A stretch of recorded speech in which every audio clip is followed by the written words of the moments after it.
hebraico.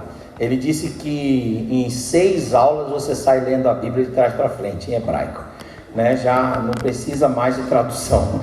E vamos ver, hein, Luiz, se isso é verdade, hein? Tá bom, irmãos? Muito bem. Tem coisas que nós falamos sobre Deus que na verdade ouvimos falar e aí apenas reproduzimos. São as verdades inerentes à personalidade, à natureza e às obras de Deus, que tem a ver com aquilo que nós ouvimos sobre Deus.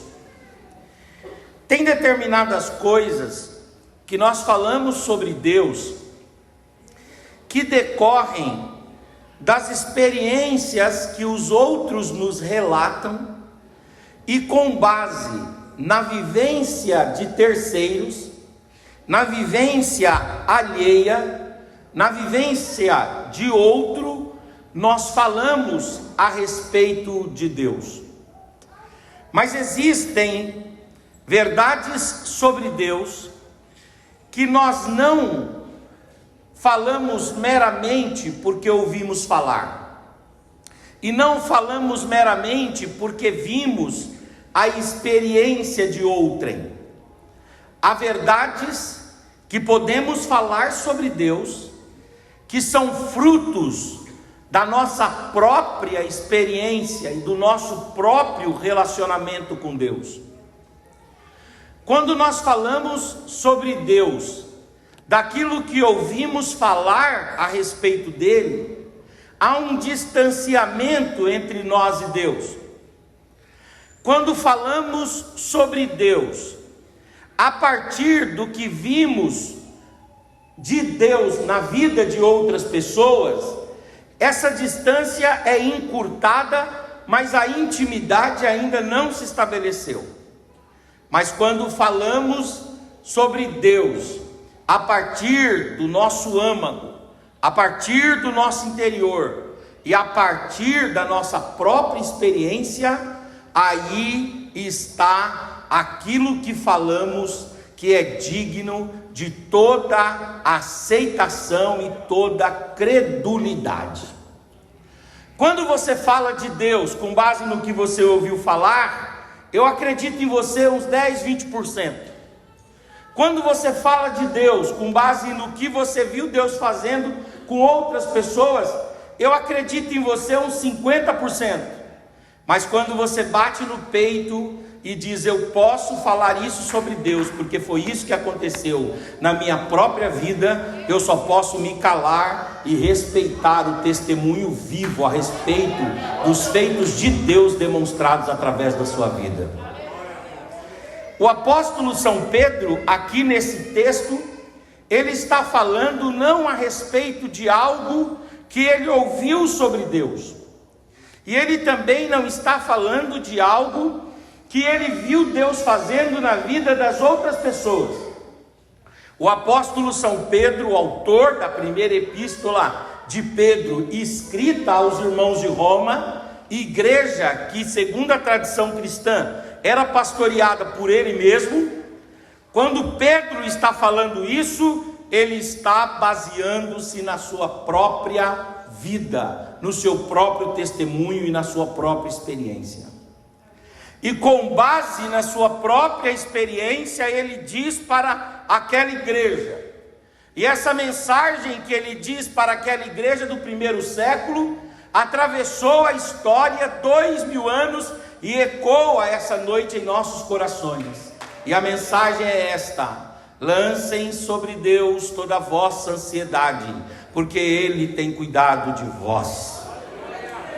Pedro não está falando disso porque ele ouviu, porque ele viu. Pedro está falando sobre isso porque ele mesmo viveu os cuidados de Deus. Eu separei aqui para trazer para os irmãos, em rápidas palavras, pelo menos 5 ocasiões em que Pedro foi cuidado por Deus. E agora, com base na sua vida, ele diz: Deus sabe cuidar muito bem, por isso não ande ansioso. A primeira vez que Pedro foi cuidado por Deus foi quando, por meio de Jesus Cristo, Deus curou a sogra de Pedro. A sogra de Pedro estava com uma febre, e a febre nós sabemos que é um sintoma de alguma enfermidade mais gravosa.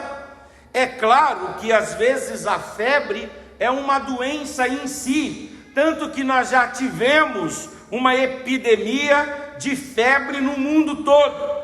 E aqui no texto bíblico de Marcos 1, 29 a 34, Jesus entra na casa do Pedro, e quando entra na casa do Pedro, a sogra de Pedro está na cama, com uma febre tão violenta que ela está já beirando a convulsão. Pedro já tinha dado todo o chá caseiro para ela, Pedro já tinha consultado todos os curandeiros da região, Pedro já tinha ouvido e feito todo tipo de orientação medicinal, homeopática, que havia ali na região de Cafarnaum, mas a febre persistia, e a febre ia destruindo as células daquela mulher, e ela estava quase morrendo. Mas aí o Senhor Jesus entrou na casa, e quando ele entrou na casa, ele viu a sogra de Pedro febril, ele viu a sogra de Pedro quase tendo uma convulsão, ele viu a sogra de Pedro morrendo lentamente, e a Bíblia diz que Jesus estendeu sobre ela as suas mãos e repreendeu a febre, dizendo: deixai-a. E imediatamente a sogra de Pedro foi curada e restaurada. A temperatura do corpo voltou ao normal. As células que estavam num processo de morte foram restauradas, e o vigor, a energia física, mental, emocional daquela mulher voltou de uma forma tão plena que a Bíblia diz: e levantando-se imediatamente passou a servir a Jesus, a Pedro e a sua família. O Pedro, ele diz que Jesus cuida com base na própria experiência que ele teve, a sua sogra curada e cuidada por Jesus. O Pedro ainda, ele foi cuidado por Deus em um segundo momento, quando Jesus o ajudou numa pescaria fracassada, transformando aquela pesca fracassada numa pesca de sucesso. Lucas capítulo 5, versículos 1 a 11. A Bíblia diz que o Pedro tinha pescado a noite toda, mas ele não tinha conseguido obter êxito e não tinha voltado com nenhum peixe. Para piorar a situação, o Senhor Jesus ainda tomou-lhe o barco. Ele está sem peixe, sem rede, sem barco. Ele está sem dignidade, ele está sem honra. Ele está fracassado, uma pescaria fracassada. Um pescador sem peixe é um pescador fracassado.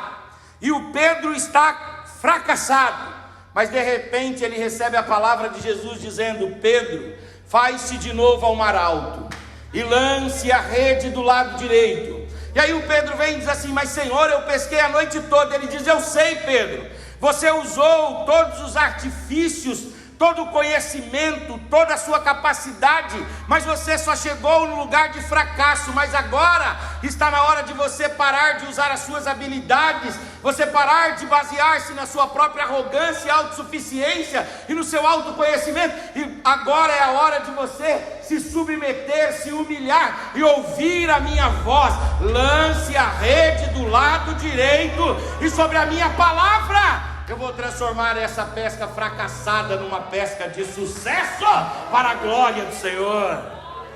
E a Bíblia diz que Pedro então fez-se ao mar alto, lançou a rede do lado direito, e ele trouxe então uma pesca extraordinária. Quando ele estava voltando para a praia, ele pôde dizer: o Senhor cuidou de mim curando a minha sogra, e cuidou de mim tirando a minha vergonha, tirando a minha desonra, tirando o meu fracasso, tirando a minha indignidade e me justificando, dando uma pesca maravilhosa de sucesso. A Bíblia fala ainda de uma terceira vez que Deus cuidou de Pedro.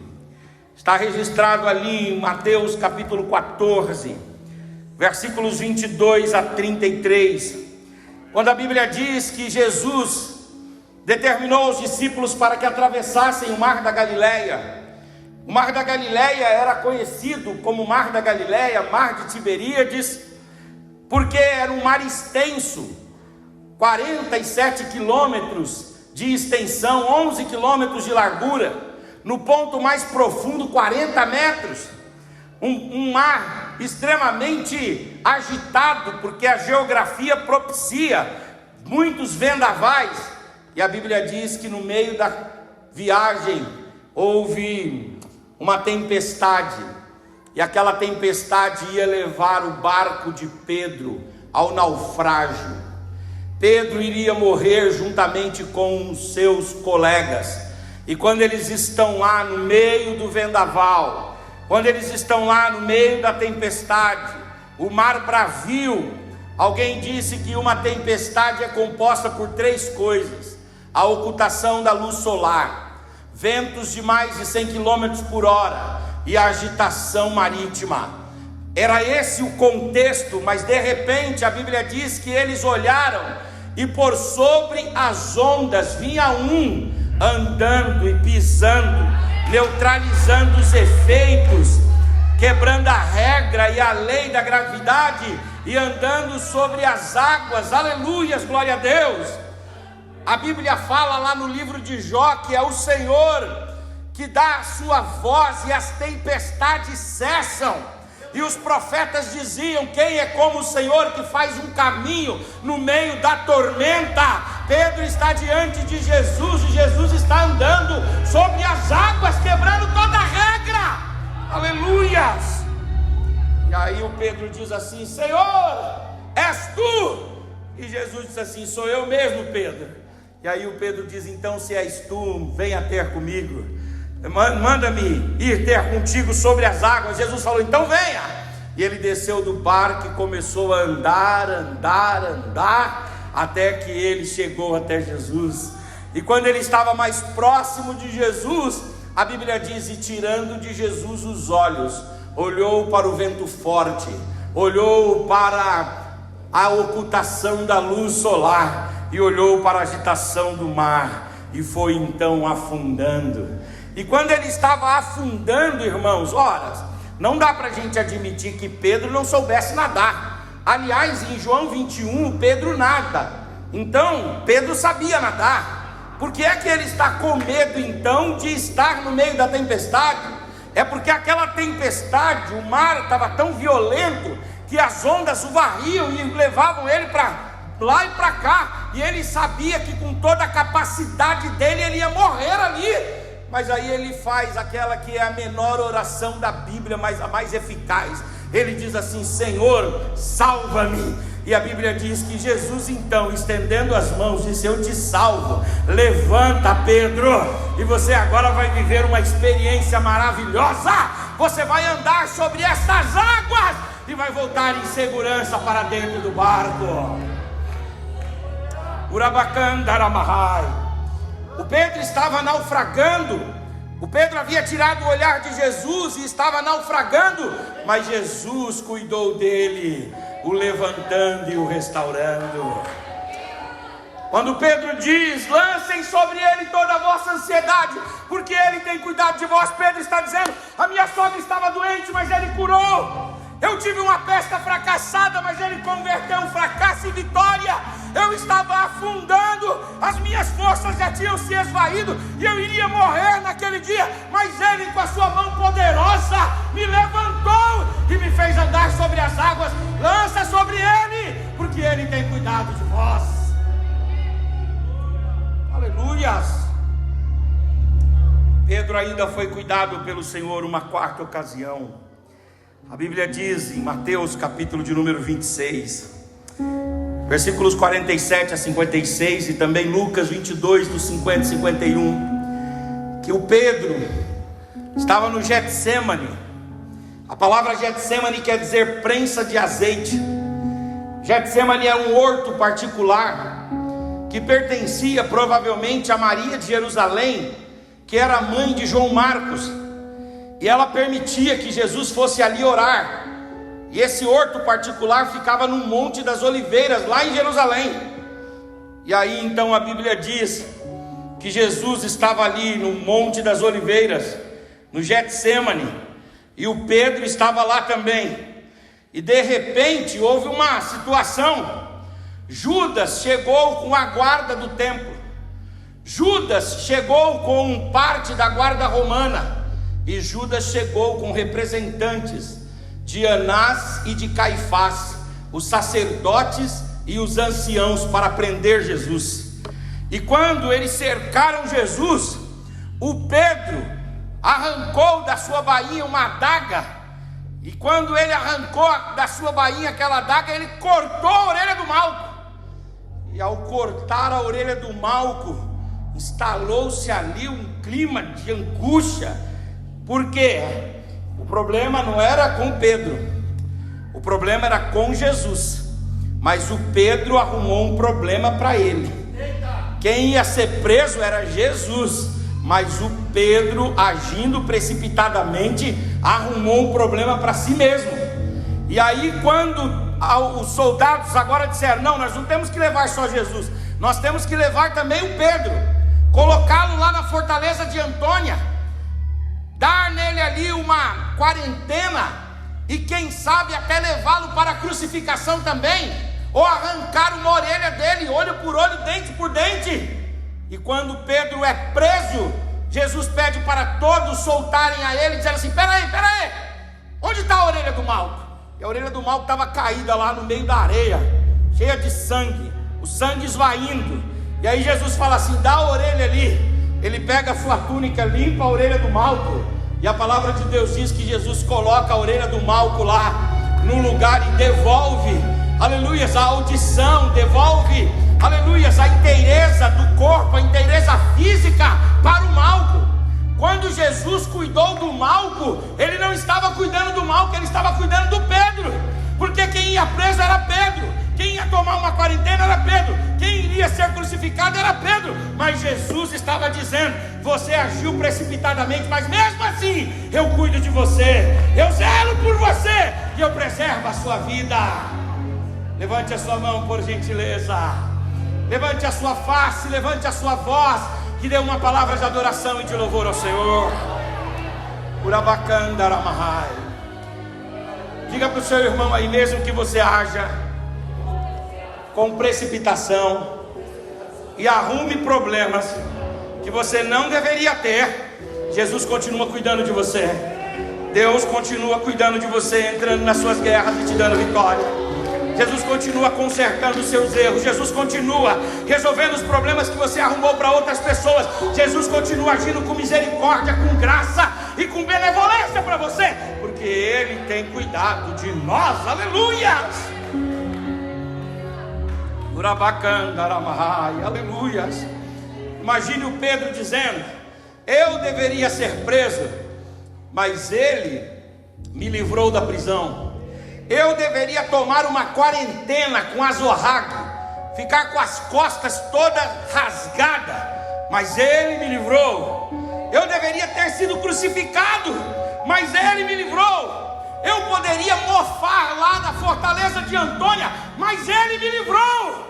Eu agi descontroladamente, de forma impensada. Eu agi tentando defender Deus, onde eu estou com a cabeça para defender Deus, mas eu agi ali precipitadamente. Mas a graça de Deus, a bondade de Deus, aleluia, superabundou sobre a minha vida e Ele cuidou de mim. Eu quero deixar essa mensagem de Deus para você: Deus cuida de você. Aleluia, Deus cuida de nós. A palavra de Deus diz ainda que Deus vai cuidar de Pedro numa outra situação. Em Mateus capítulo 17, versículos 22 a 27, a Bíblia diz que Deus cuida de Pedro quando Jesus paga um imposto para Pedro. Esse texto é muito interessante. O Pedro é procurado pelo fiscal da fazenda romana, dizendo: olha, Pedro, tem que pagar aí o imposto, um dinheiro. E o Pedro enfia a mão no bolso assim, e tira a mão do bolso e diz assim: meu Deus, não tenho como pagar esse imposto não. Qual é a penalidade? O esbulho. A penalidade é perder as propriedades. A penalidade é ser desapropriado. É isso que é a penalidade. Se não tiver propriedade, vai pagar com trabalho. Se não tiver condições de trabalhar, pode perder até a vida. Tem que pagar o imposto, Pedro. E Pedro diz: eu não tenho condições de pagar o imposto, mas deixa eu entrar ali para falar com Jesus. E aí ele entrou para falar com Jesus, e Jesus estava lá sentado, e Pedro diz assim: ô Senhor, estão cobrando o imposto do Senhor aí. É interessante isso, sabia? Porque a Bíblia fala que Jesus estava em Cafarnaum. Em Cafarnaum, pastor Fabiano, Jesus não tinha casa, a casa dele era em Nazaré. Quando ele veio para Cafarnaum, porque tentaram matá-lo lá em Nazaré, a Bíblia fala que ele veio e se hospedou na casa do Pedro. Ele era hóspede lá. O problema não era dele, o problema era do Pedro. A casa não era dele, a casa era do Pedro. Quem ia ser esbulhado não era ele. Ele mesmo disse assim: o filho do homem não tem aonde reclinar a cabeça. Jesus passava as noites mais nos montes do que dentro de casa. Ele não tinha casa. Mas o Pedro vem e diz assim: Senhor, estão cobrando o imposto, Senhor, do Senhor. Jesus olha para ele e diz assim: Pedro, eu, filho, não tenho que pagar imposto. Eu não tenho que pagar imposto porque eu não sou dono dessa casa. Eu não tenho que pagar imposto porque não pode impor imposto, né, nenhum tributo àquele que é da realeza. E eu não vou pagar imposto porque eu sou filho da realeza. Meu pai é José, da linhagem de Judá. Eu posso reclamar o reinado a qualquer tempo, eu não vou pagar imposto. E aí o Pedro diz: Senhor, mas o problema é seu, não é meu, Senhor. E aí o Senhor diz assim: mas eu sei, Pedro, estou entendendo o que você está fazendo. Eu vou operar um milagre aqui, vou cuidar de você. Você vai fazer o seguinte: você vai pegar um anzol, você vai lá no mar da Galileia, no mar de Tiberíades, e você vai pegar um peixe. E dentro da boca daquele peixe terão 2 dinheiros, 2 moedas. Você vai abrir a bocona do peixe assim, vai fazer ele vomitar 2 moedas. Você vai lá na alfândega e você vai pagar, e você vai pegar a quitação e vai pagar tanto para mim quanto para você. O problema é só seu, mas eu me envolvo com o seu problema. Aleluia. Quando você me coloca dentro da sua casa, eu assumo as suas responsabilidades. Eu passo a cuidar da sua vida. Eu vou pagar esse imposto para você. Aleluias, aleluias, aleluias. E a palavra de Deus diz que o Senhor Jesus pagou o imposto para Pedro. Fala para o seu irmão aí que Jesus pague o seu IPTU, o seu IPVA, o seu ITCMD, o seu ITBI. Que Jesus pague o seu ISS, ICMS. É tanto imposto, né, irmã? Que se não for Jesus para ajudar a gente a pagar, a gente não paga. Não é verdade? Mas Jesus está dizendo: eu cuido de você, eu zelo pela tua vida, eu protejo a tua casa. O seu problema é doença, eu cuido de você. Aleluia, glória a Deus. Qual que é a sua dificuldade? Uma situação fracassada, eu converto essa situação em sucesso. Qual é o seu problema? Qual é a sua dificuldade? Você está naufragando, eu posso salvar você e restaurar você. Qual é o seu problema? Fez alguma coisa impensada e não sabe como resolver? Me coloca na sua frente, deixa eu restaurar as situações e cuidar e zelar pela tua vida. Qual o seu problema? É o Estado vindo contra você? São os impostos, uma sentença judicial irrevogável? A força do Estado contra você? Eu, o Senhor, cuido de você contra tudo e contra todos. Levante essa mão, por gentileza. Levante a face, levante a voz. Abra sua boca e dê uma palavra de adoração, de engrandecimento e de louvor ao Senhor. Aleluias! Aleluias! Aleluias! Urabacandaramá, Charamahai. Aleluias. O Senhor ainda cuidou de Pedro. Quando a Bíblia fala que o Pedro foi preso em Atos 12, e naquele texto a Bíblia diz que eles tinham matado um Tiago. e deixado Pedro para morrer no dia seguinte. E quando eles vão matar o Pedro, no meio da noite o Pedro dorme. Fala para o seu irmão: Deus cuida de você quando você está dormindo. Fala para ele: você está roncando e Deus está cuidando de você. Você está babando e Deus está cuidando de você. Não é assim? O Pedro dormindo, e ele estava protegido por 4 quartenas de soldados, 16 soldados, para proteger o Pedro. E o Pedro dormiu. Mas enquanto ele estava dormindo, a Bíblia diz que lá na casa de Maria de Jerusalém, mãe de Tiago, a dona do Getsemane, existia um grupo de irmãs que estavam clamando e suplicando a Deus, dizendo: Senhor, guarda o pastor, Senhor, luta pelo pastor, Senhor. Nós já perdemos o irmão Tiago e agora vamos perder mais o Pedro, Senhor, intervenha. E a Bíblia diz que Deus, ouvindo a oração daquelas irmãs, mandou um anjo. O Salmo 118 diz assim: o Senhor assenta-se nas asas dos querubins e vem até os aflitos e os necessitados. O Senhor diz: querubim, vem cá, vamos conversar, prepara a carruagem. Nós vamos aonde? Nós vamos a Jerusalém. Em que lugar em Jerusalém? Na fortaleza de Antônia. O que vamos fazer lá? Vamos livrar um crente que está dormindo, mas que tem uma igreja que ora por ele. Vamos livrar alguém, aleluias, que me é muito importante para a obra. Vamos salvar essa pessoa lá. E a palavra de Deus diz que o anjo do Senhor atravessou os 16 soldados, foi até onde o Pedro estava e disse: Pedro, acorda. Quando Pedro olhou para as mãos, as correntes tinham estourado. Pedro disse assim para o anjo: o que eu faço? Ele disse assim: segue-me. E a palavra de Deus diz que ele foi passando, aleluias, pelotão por pelotão, quartena por quartena de soldados, até que ele chegou lá fora. E o Pedro diz: eu não sei se eu estava sonhando, se eu estava acordado, eu sei que Deus me livrou, e eu estou livre, eu estou liberto, aleluias, glória a Deus. E a Bíblia diz que quando ele bateu lá na porta da igreja que estava orando, a Rode atendeu, e a Rode, uma menina, disse assim: é o Pedro que está aí fora. E os irmãos que estavam orando para Deus livrar Pedro, disse assim: ela está delirando, deve ser o anjo dele. Não é possível que Deus tenha atendido essa nossa oração. Ora, mas não crê que Deus é capaz de fazer.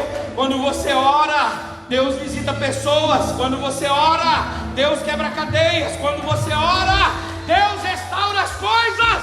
Quando você ora, Deus visita o seu povo. E a palavra de Deus diz que o Pedro foi livre. E agora ele vai para Roma e está pastoreando a igreja de Roma. E como pastor da igreja de Roma, ele pega a sua pena e ele escreve a primeira epístola aos Romanos. Escreve a sua carta, primeira de Pedro aos Romanos. E ele diz: irmãos, eu posso falar, não de coisas que eu ouvi, eu posso falar não de coisas que eu vi na vida dos outros, eu posso falar da minha própria experiência. Pode lançar sobre ele a sua ansiedade, porque ele vai cuidar de você. Eu venho aqui como arauto de Deus para dar essa mensagem para você. Aleluia, glória a Deus. Lança sobre ele toda a sua ansiedade, porque ele tem cuidado de você e vai continuar cuidando da sua vida e da sua família. Eu termino dizendo o seguinte: primeiro, já que Deus vai cuidar de mim, então eu preciso ter paz. Diga comigo: já que Deus vai cuidar de mim, eu preciso aprender a ter paz. Tenha paz, irmão, tenha paz, durma tranquilo, aleluia, durma em paz, durma sossegado, aquieta essa alma. Quando houver um desespero no seu coração, você fala como disse o salmista: aquieta-se dentro de mim, ó minha alma, porque do seu Senhor vem salvação. Aleluia. Quando houver um desespero, uma inquietação no seu interior, fale com você mesmo dizendo: aquieta coração, porque eu sei em quem eu tenho crido. O meu Redentor, ele se levantará sobre essa terra. Então viva em paz. Fala para o seu irmão: sem guerra, paz, paz em todo tempo. Fala para ele: vive em paz, aleluias. Já que ele tem cuidado de mim, eu não preciso ou não devo apenas ter paz, Já que Ele tem cuidado de mim, eu preciso acreditar no futuro. Aleluia, Ele tem cuidado de você.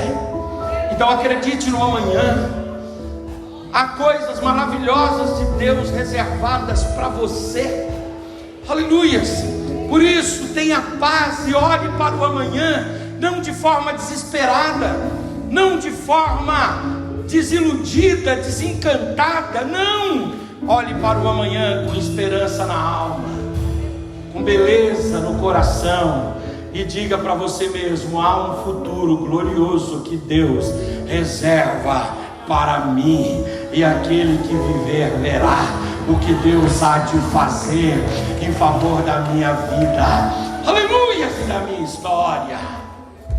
Terceiro e último lugar, já que Deus cuida de mim, eu posso desenvolver a minha vocação com toda a determinação e com toda a entrega, porque Ele vai cuidar de mim.